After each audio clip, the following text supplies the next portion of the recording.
Hello, আবার এসে গেছি আমার গল্প নিয়ে।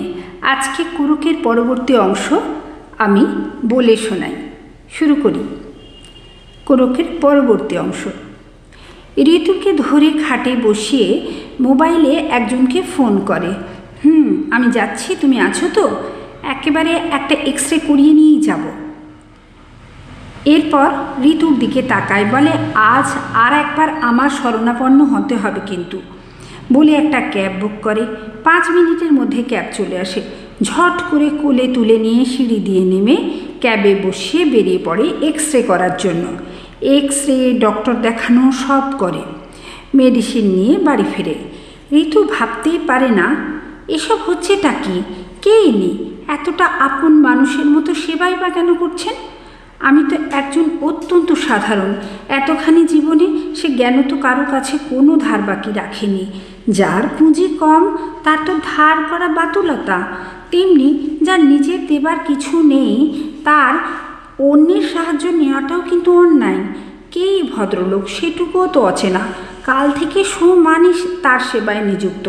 এক্স রে হলো, ডাক্তার দেখানো হলো, ওষুধ আনা হলো, রিপোর্ট ভালো, কিছু ভাঙেনি, হাড়ে একটু বেশি আঘাত লেগে ফুলে আছে। 2-3 দিন রেস্টে থাকলে হয়ে যাবে। বাড়ি ফিরে কেনা খাবার খাওয়া হলো। আজ আপনি অফিস যাবেন না? আমার জন্য অফিস ছুটি করলেন নাকি? এবার সরাসরি মুখের দিকে তাকিয়ে হাসতে হাসতে বলে, অতটাও ভাববেন না, আজ থেকে আমার নাইট শিফট। কেন যেন মনে হচ্ছে আমার জন্যই আপনি আঘাত পেয়েছেন। শুনুন, আমি এখন যাচ্ছি না, এই চেয়ারটায় একটু গড়িয়ে নিই। বলে একটা চেয়ারে পা দিয়ে ইজি চেয়ারে মাথা রেখে ঘুমিয়ে যায়। ঋতু চুপচাপ মুখের দিকে তাকিয়ে থাকে আর ভাবে, ইনি আসলে কে? কেন আজ তার ঘরে পরম নিশ্চিন্তে ঘুমাচ্ছে? একটু বাদে চোখ খুলে হেসে বলে, ঠিক জানি আপনি আমার মুখের দিকে ড্যাব ড্যাব করে তাকিয়ে আছেন। এই বলে দাঁড়িয়ে পড়ে, পকেট থেকে একটা রুমাল বার করে মুখের উপর মেলে দেয়। একটু লজ্জা পায় ঋতু। চোখ বন্ধ করে ঘুমাচ্ছিল, তাই তো তার দিকে একটু গভীরভাবে তাকিয়ে তার মধ্যেকার মানুষটাকে চিনতে চাইছিল। কি করে বুঝলো আমি তাকিয়ে আছি? একটা গল্পের বই নিয়ে পাশ ফিরে পড়তে শুরু করে, কিন্তু চোখ বইয়ে থাকলেও মন তো অন্য কোথাও। এক সময় অতল ঘুমে তলিয়ে যায়। ঘুম ভেঙে দেখে চেয়ার ফাঁকা, খালি জলের গ্লাসের নিচে একটা কাগজে লেখা, বেরোলাম, পরে ফোন করব। দিন 4 পর হসপিটাল জয়েন করেছিল, তবে বাইকে করে ত্রিদীপ সেনের পিছনে বসে। কি জ্বালাচি হলো, যাওয়া আসা সব ওই বাইকের পিছনের সিট। পরের উইক থেকে আবার আগের মতো সেই টোটো করে আর ট্রেনে করে। এখন পা একদম ঠিক। প্রায় দিন 10 এই স্টেশন চত্বরে তার পা রাখা হয়নি। তাই সেই ওয়েটিং সিটে বসে থাকা সেই ভদ্রমহিলার কথা প্রায় ভুলে গিয়েছিল। আজ টোটোয় ফিরতে তার চেহারাটা মনে করতে চেষ্টা করলো। ডার্ক কালারের চুড়িদার, ওড়নায় মাথা, শরীর সব কভার, গায়ের রং, মুখের গঠন কিচ্ছু বোঝা যায় না। শুধু মনে আছে পায়ে একটা হাই হিলের জুতো থাকতো, কারণ তার চলাচলের একটা সাউন্ড আসতো কাছের থেকে দূরে, তাই তাকে ফলো করে তাকানোর সুবিধা ছিল। শরীরটা বেশ ছিমছাম, চলার গতি দ্রুত, এতটা সে চিনেছে এতদিনে। যাক, এই সারা সপ্তাহটাই তার সাথে দেখা হয়নি। নিজেই হাসে, তার নিজের মন খারাপ হচ্ছে নাকি? তবে সত্যিকারের শুভাকাঙ্ক্ষী বটে ওই ভদ্রলোক। ঋতু এর মধ্যে একদিন মাদারের কাছে গিয়েছিল। মাদার যেখানেই থাক সেখান থেকে বুঝতে পারে তার ঋতু কোথায় আছে আর কেমন আছে। একদিন ওখানে সানডে ছুটি কাটিয়ে ওখান থেকে হসপিটালে ডিউটি করে বাড়িতে আসে। আজ রাত প্রায় 10টা 15। ট্রেন একটু লেট ছিল, কিন্তু স্টেশনে প্রায় অনেকেই ছিল যারা ট্রেনের জন্য ওয়েট করছিল। আর নিয়ম করে ওই যে সিটটায় একজন বসে থাকতে দেখত, সেখানটাও কিন্তু আজও ফাঁকা। মনে মনে হাসে। এর দুটো কারণ হতে পারে। এক, তার কাছে ঋতুকে দেবার মতো আর তেমন কোনো অর্নামেন্টস নেই, অথবা ঋতুর সাবস্টিটিউট সে খুঁজে পেয়েছে। এইসব ভেবে নিজেই হাসে। বেশ অনেক দিন সেই ত্রিদীপ সেনের কোনো ফোন নেই। মাঝে মাঝে মনে হচ্ছে ওটা কি স্বপ্ন। যাক, স্বপ্ন, কিন্তু ভালো স্বপ্ন। সেদিন খুব বৃষ্টি। সন্ধ্যে 6টা থেকে সেই যে শুরু হয়েছে, আর থামেই না। স্টোরের কাজ একটু তাড়াতাড়ি শেষ করে 30 মিনিট আগেই বেরিয়ে আসে। রাস্তায় বেরিয়ে এবার একটু চিন্তা লাগে, 15 মিনিট হয়ে গেল বাস নেই। হসপিটাল থেকে একটা ফাঁকা অ্যাম্বুলেন্স বেরিয়ে যাচ্ছিল, তাতেই চড়ে বসে। স্টেশনেতে পৌঁছানো যাক না, ট্রেনের টাইম ঠিক ছিল না, সেখানেও 15 মিনিট লেট। যখন স্টেশনে পৌঁছলো খেয়াল হলো ফোনটা স্টোরে চার্জে দিয়েছিল, ওটা ওখানেই রয়ে গেছে। কি মুশকিল! টোটো শ্যামলকে যে একটা ফোন করবে তারও তো উপায় নেই। আজ তো দেরিও হয়ে গেল। শ্যামল তো এতক্ষণে বেরিয়ে গেছে। স্টেশনে কিন্তু অন্য দিনের থেকে আজ অনেক বেশি লোক। রাত প্রায় 11টা বেজে গেছে। আজও সেই শেষের ওয়েটিং সিটটায় চোখ গেল, না কেউ নেই। এরপর পা চালিয়ে স্টেশন থেকে বাইরে এলো। কি করবে এখন? ফোন ছাড়া একটা ক্যাবও তো বুক করতে পারবে না। টোটোর লাইন পুরো ফাঁকা। একটা টোটো ওই লাইনটায় সবে ঢুকছে, প্রায় দৌড়ে যায়। ভাই ভাই যাবে? যাব দিদি, আমি তো পরের ট্রেনের সবারই নেব না, আপনাকে তাহলে ওয়েট করতে হবে। সে ওয়েট করব, তুমি যাবে কি না বলো, পরে আবার বলবে ওই দিকে যাব না, তখন ভাই খুব প্রবলেমে পড়ে যাব। না না যাব, আমি যাব, আমি জানি আপনি শ্যামলের গাড়ির প্যাসেঞ্জার, তো যাব আমি, আপনি একটু ওয়েট করুন। এরপর একটু দূরে আলোটার নিচে দাঁড়ায়, ঘন ঘন ঘড়ি দেখে। সামনে কয়েকটা রিক্সাওয়ালা বসে তাস খেলছে, মাঝে মাঝে এদিকেও তাকাচ্ছে। ভিতর থেকে একটা হাড় হিম করা ভয় যেন তাকে গিলে খাচ্ছে।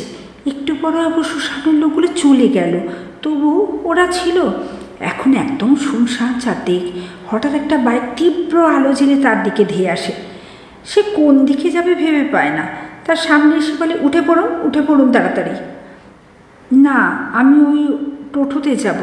আরে উঠুন বলছি। না। একটু থেমে বলে, ওই হেলমেটটা খুলুন, আমি তো দেখতেই পাচ্ছি না, চিনতেও পারছি না। আর চিনতে হবে না, বলে তুলে বসিয়ে দেবো নাকি? বলে হেলমেটটা খুলে চুল ঠিক করে। ভয় পাওয়া মুখ এবার একটু ঝলকে ওঠে। চেনা নাকি অচেনা আমি, বলে হাসে। আরে উঠে পড়ুন। ত্রিদীপ বলে, বসুন, চিন্তা নেই, ফেলে দেব না, তবে একটু আমাকে জড়িয়ে ধরে বসতে হবে, নাহলে আবার পড়ে যাবার সম্ভাবনা। ঋতু বোঝে যে সে মজা করছে। স্টার্ট দেওয়ার আগে বলে, সিরিয়াসলি বলছি, একটু আমাকে ধরে বসুন, না হলে। এবার ভয়ে ভয়ে জামাটা খিপচে ধরে। বাইক থামায়। এবার তো আমার জামাটাই ছেড়ে দেবেন দেখছি। না না, কী যে বলেন না, চলুন তো, আমি পারবো এবার। খুব সাবধানে চালাই, আস্তে আস্তে। এরপর স্বাভাবিক হয়ে বসে। ত্রিদীপ ভাবে, একেবারে নিখাত মেয়ে, এত সরল, এত ভালো, কি করে হয় এই যুগে? ত্রিদীপের জামার পারফিউমের গন্ধ বেশ অন্য অনুভূতি জাগায়। পুরো রাস্তা বৃষ্টির জলে ভর্তি, ফলে খানাখন্দ দেখে চালানো মুশকিল। একসময় ভয় পেয়ে প্রাণপণ শক্তিতে পিছন থেকে জড়িয়ে থাকে ত্রিদীপকে। যদি আবার পড়ে যায় তাহলে সত্যিই মুশকিল। তাই উপায়ন্তা না দেখে এইভাবেই বসে। বেশ ঠান্ডা ঠান্ডা হাওয়ায় একদম চোখ বন্ধ হয়ে যায় ঋতুর। বাড়ির কাছে এসে স্টার্ট বন্ধ করে ত্রিদীপ বলে, এবার ছাড়ুন, এবার নামতে হবে তো। এই রে, এ তো ঘুমিয়ে পড়েছে। একটু হেসে নিজের মনেই বলে, এত বোকা মেয়ে, এইভাবে কেউ ঘুমায়? পর মুহূর্তেই ভাবে, সারাদিন এত খাটে, রেস্ট হয় কখন? ধরপড় করে উঠে পড়ে, ও এসে গেছে না, থ্যাংক ইউ থ্যাংক ইউ। কীভাবে যে আপনাকে ধন্যবাদ দেব? আর ধন্যবাদ লাগবে না, সোজা উপরে উঠে চলে যান। ঋতুশ্রী গাড়ি থেকে নামিয়ে ত্রিদীপ গাড়ি স্টার্ট দেয়, ব্যাক করে ফিরে যায়। পরের দিন যখন ফোনটা হাতে পায় তখন বেশ বেলা, হাতে প্রচুর কাজ, তাই ত্রিদীপকে একটাও ফোন করার কথা তার মনেও আসেনি।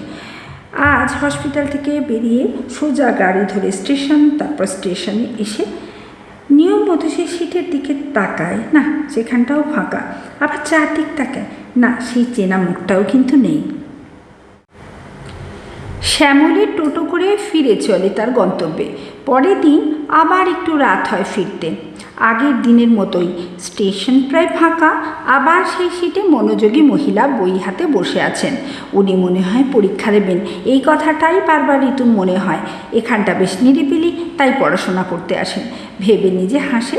এরপর আবার তাকায় সেই দিকে, আর আবার সেই হাতছানি, সিট ফাঁকা, একটা বাক্স সামনে রাখা, আর সেই ইশারা। গুটি গুটি পায়ে এগিয়ে যাচ্ছিল। একটা ডাউন ট্রেন তখনই ঢুকলো, আর কে একটা তাকে ধাক্কা দিল। পড়েই যাচ্ছিল, হঠাৎ সবল শরীরের স্পর্শ তাকে প্রায় টেনে হিচড়ে বার করে আনলো শ্যামলের টোটোর সামনে। যান, গাড়িতে উঠে বসুন। লাগেনি তো? মাথাটা নাড়িয়ে নেগেটিভ উত্তর দেয়। কিন্তু ধাক্কাটাকে মারলো, তাকে টেনে হিচড়ে সে বার করে আনলো সেই নাকি? গাড়িতে বসে ওর মাথা থেকে সব বেরিয়ে গেছে। ধুর বাবা, কী হলো ব্যাপারটা কে জানে।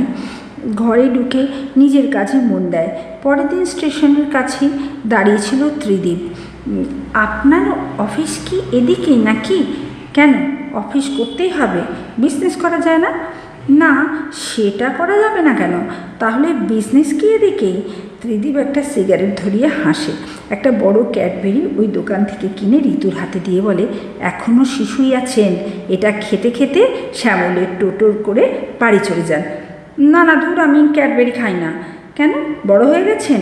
যেদিন দেখব সত্যি সত্যি বড় হয়েছেন সেদিন থেকে আর খাবেন না। এরপর থেকে রেগুলার শ্যামলের টোটো পর্যন্ত ত্রিদীপ আসে। এমনকি বাড়ি পৌঁছবার পর আবার ফোন করে। একদিন বলে, আপনি কখন বাড়ি পৌঁছবেন? আমি হাত গুনবো। কেন, হাত গুনবেন কেন? পৌঁছে আমার একটা ফোন করা যায় না? ও আচ্ছা, হ্যাঁ তাই তো। এবার থেকে বাড়িতে পৌঁছেই আপনাকে একটা ফোনে জানিয়ে দেবো আমি পৌঁছে গেছি। ওর কথা বলার ধরনে আবার ত্রিদীপ হাসে। মনে মনে ভাবে, কারা এর জন্য ভাত পাচ্ছে? আজও এসেছিল। ত্রিদীপ আইবি ডিপার্টমেন্টে একটা বড় পোস্টে আছে। রেল তার উপর একটা দায়িত্ব দিয়েছে। কয়েকদিন আগে একটা মাদক পাচারকারী গ্যাংকে এই ত্রিদীপ আর তার টিম অনেক কষ্ট করে শনাক্ত করে। তারা এখন জেল খাটছে। এই কেসটা রেল পুলিশ ফলো করেছিল, তবু ত্রিদীপ সেনের ডাক পড়ে। তার সুনাম তাকে এইখানে এনেছে, আর তাই এই ঋতুর সঙ্গে ধীরে ধীরে পরিচয় গড়ে তুলেছে। কিন্তু মিলছে না। এই মেয়েটা বয়স অনুপাতে একদম সরল আর অতি সাধারণ চরিত্রের মানুষ। না নিজের সম্বন্ধে ভাবে, না অন্য সম্বন্ধে। নিজের ইতিহাস ভূগোল সেটাও সম্পূর্ণ জানে না। মাদারের সাথে এর মধ্যে নিজের পরিচয় জানিয়ে আলাপ পরিচয় করেছে ত্রিদীপ। প্রথমে মাদার কিছুই বলতে চাননি। বেশ কয়েকদিন পরপর তার কাছে গিয়ে একটা বিশ্বাস অর্জন করতে পেরেছে। তারপর ঋতুর ব্যাপারে মুখ খোলে, তাও অতি সামান্য, যেটুকু বলার মতো হয় ততটুকুই। একদিন রবিবার দুপুরে তাকে ইনভাইট করে খাওয়া দাওয়ার জন্য। তারপরে আসার পর চার্চের ফাদারের সাথে তার আলাপ পরিচয় করিয়ে দেয়। এই চার্চ বহু বছরের পুরানো। বেশ কয়েকদিন ধরে যাতায়াত করছে এই চার্চে। বেশ ভালো লাগে। হাতে যেহেতু সময় খুব কম, তবুও ত্রিদীপ কেমন যেন একটা ভালো লাগার টান অনুভব করে। সেই যেদিন একটা ক্যাবে করে ঋতু গয়নার বাক্স নিয়ে আশ্রমে এসেছিল, সেই দিনই ওই ক্যাবের পিছনে বাইকে তাকে ফলো করে এই আশ্রম দেখে গিয়েছিল। তারপর থেকে ঘুরঘুর করেছে আশ্রমের চারদিক, তবু আসেনি, কারণ ওই উইকে ঋতু ছিল। তার হোস্টেলে যখন ফিরে গিয়েছিল, তারপর সে রেগুলার এই চার্চে আসতো, কারণ ওই গয়নার বাক্স নিয়ে সে এখানেই রেখে গেছে, এটা ত্রিদীপ নিশ্চিত। বেশ কিছুদিন কথা বলে এটা বুঝেছে কোনো অপ্রীতিকর কাজের সঙ্গে এরা যুক্ত নয়। এটা নেহাতি একটা সাধারণ মানের চার্চ। এরা দুস্থদের সাহায্য করে, মানুষের পাশে আর সাথে থাকতে চায়। তাকে সারা আশ্রম ঘুরিয়ে ঘুরিয়ে সবটা দেখিয়েছে মাদার। ভবিষ্যতে আরও কী করতে চায় তাও জানিয়েছে ত্রিদীপকে। তবে সামর্থ্য অনুযায়ী এগোতে চায় তারা। ত্রিদীপ কিছু একটা বলতে গিয়েও বলতে পারেনি। না, হঠাৎ করে বাইরের লোক হিসাবে কোনো সাহায্যের কথা মুখে উচ্চারণ করেনি ত্রিদীপ। এরপর মেলামেশা বাড়লে প্রতি রবিবার ত্রিদীপ আর ঋতু এখানে আসে। ঋতুর সামনে ঋতুর ব্যাপারে কখনো কোনো কথা হয় না। মাদারকে ত্রিদীপ কিছু কথা ফোনে জানায়। ঋতু হয়তো কোনো ফাঁদে পড়েছে এটাও জানায়। সব চুপচাপ শুনে ত্রিদীপকে একটু সময় হাতে নিয়ে চার্চে আসতে বলে। সময় মতো আসে ত্রিদীপ। এরপর মাদার তাকে প্রেয়ার রুমে নিয়ে যায়। প্রথম প্রশ্ন সরাসরি ত্রিদীপের চোখের দিকে তাকিয়ে বলে, তুমি কি ঋতুকে ভালোবাসো? পারবে ও সারা জীবনের দায়িত্ব নিয়ে পাশে থাকতে? যদি উত্তর হ্যাঁ হয়, আমার মতো সুখী আর কেউ হবে না। এরপর চোখ বন্ধ করে থাকে কিছুক্ষণ। এরপর আবার ত্রিদীপের মুখের দিকে তাকায়। ত্রিদীপ মাদারের হাত দুটো ধরে নিজের মাথার উপর রাখে। আমায় বিশ্বাস করতে পারেন, আমি আপনাকে কোনো দিন নিরাশ করব না। আমি এই পরম পিতার সামনেই আপনাকে কথা দিলাম, আপনার ঋতুর অমর্যাদা কোনো দিন করব না। অনেকটা শান্তি পায় মাদার। চোখ আবার বন্ধ করে বলে, তাহলে আমার ঋতুর সবটা জানা দরকার। আমি আর ফাদার ছাড়া এখানে কেউ জানে না ঋতুর পরিচয়। অনেকটা শুনতে হবে, কান তৈরি রাখো বলে হাসে। আজ থেকে অনেক দিন আগেকার কথা। আমরা তখন কলেজে পড়তাম, 3 বন্ধু, 3জনই পড়াশোনায় খুব ভালো। আমাদের প্রফেসর তখনও প্রফেসর হয়নি, লেকচারার ছিলেন, ইংলিশ পড়াতেন কলেজে। আমরা 3 বন্ধু পড়তাম তার কাছে, আমি, উর্মি আর স্বাগতা। স্বাগতার বাবার ছিল প্রচুর পয়সা। ওদের সোনার দোকান ছিল বর্ধমানে 2টো আর কলকাতায় 3টে শোরুম ছিল। আমি আর উর্মি ছিলাম স্বাগতার অনুসুয়া আর প্রিয়ঙ্গদা। ফার্স্ট ইয়ার থেকে ওই সুমন স্যার স্বাগতাদের বাড়ি স্বাগতাকে পড়াতে আসতো। আমরা ছিলাম খুব সাধারণ পরিবারের মানুষ। টিচার চাই এ কথা জানলে যে আর তার কোনো গুরুত্ব থাকবে না, সেই ব্যাপারটা আমরা বুঝতাম। উর্মির বাবা স্কুল টিচার, তিনি নিজেই মেয়েকে পড়াতেন, কিন্তু নিজের স্কুল সারা সংসারের দায়িত্ব সামলে উর্মিকে পড়াশোনায় সাহায্য করার মতো কোনো টাইম তার হাতে কমই থাকতো। স্বাগতা বুঝতো। স্বাগতা ওর বাবার কাছে পারমিশন নিয়ে আমাদের পড়ার সুযোগ করে দিল। খুব আনন্দ করে সবাই মিলে সুমন স্যারের কাছে পড়তাম। বুঝতাম স্যার খুব ভালোবাসে স্বাগতাকে। স্বাগতাকে ভালো না বেশি কেউ পারতই না। খুব উদার, কোনো হিংসা নেই মনে। ঋতুর চরিত্রটাও একদম স্বাগতার মতো, খুব সরল মেয়ে। অনার্সে ফার্স্ট ক্লাস নিয়ে আমরা 3জনই পাশ করলাম, তবে স্বাগতা গেল সবার বেশি স্কোর নিয়ে। এরপর ক্যালকাটা ইউনিভার্সিটিতে গেল স্বাগতা। আমি আর উর্মি বর্ধমানেই পড়াশোনা করতে লাগলাম। অনেক দিন খবর পাইনি। তারপরে একদিন প্রায় বছরখানেক হবে, তারপরে একটা খবর শুনে আমি আর উর্মি একেবারে দৌড়তে চলে আসি, কারণ খবরটা শুনে আমরা খুব বিস্মিত হয়েছিলাম। আমরা 2জনে মিলে কলকাতায় এলাম। স্বাগতা তখন স্যারের দিদির বাড়িতে। স্যারের দিদিও প্রফেসর, তিনি তখনও অবিবাহিত। ঠিকানা খুঁজে সেখানে এলাম। ফুটফুটে ঋতুকে কোলে নিয়ে স্বাগতা। আমরা তো অবাক, কী সব হলো এগুলো? এইসব স্বাগতা বলে, আমার আবেগ আমি সামলাতে পারিনি, এই বাচ্চাটা আমাদের ভালোবাসার নিবেদন। এরপর ঘুমন্ত শিশুটির মুখের দিকে তাকিয়ে বলে, দেখ একেবারে স্যারের মতো না। সব বুঝলাম।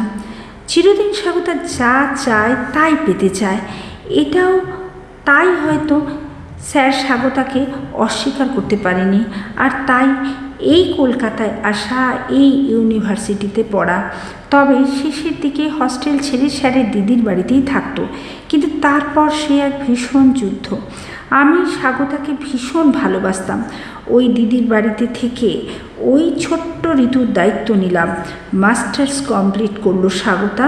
উর্মিও বর্ধমানে তার মাস্টার্স কমপ্লিট করলো। আমি তখন পড়া ছেড়েছি। বাচ্চাটাকে কখন নিজের অংশ কল্পনা করে নিয়ে বড় করতে শুরু করেছি মনের অজান্তে। এর মধ্যে স্বাগতার বিয়ের কথা পাকা করলো তার বাবা। স্বাগতা জানতো বাবার ইচ্ছা, কিন্তু পরমকে সে কোনো দিন ভালোবাসেনি। যেহেতু বাবার বিজনেস পার্টনার ললিত আঙ্কেল, তাই তারও খুব ইচ্ছে এই স্বাগতাকে তাদের ঘরের লক্ষ্মী বানাবে।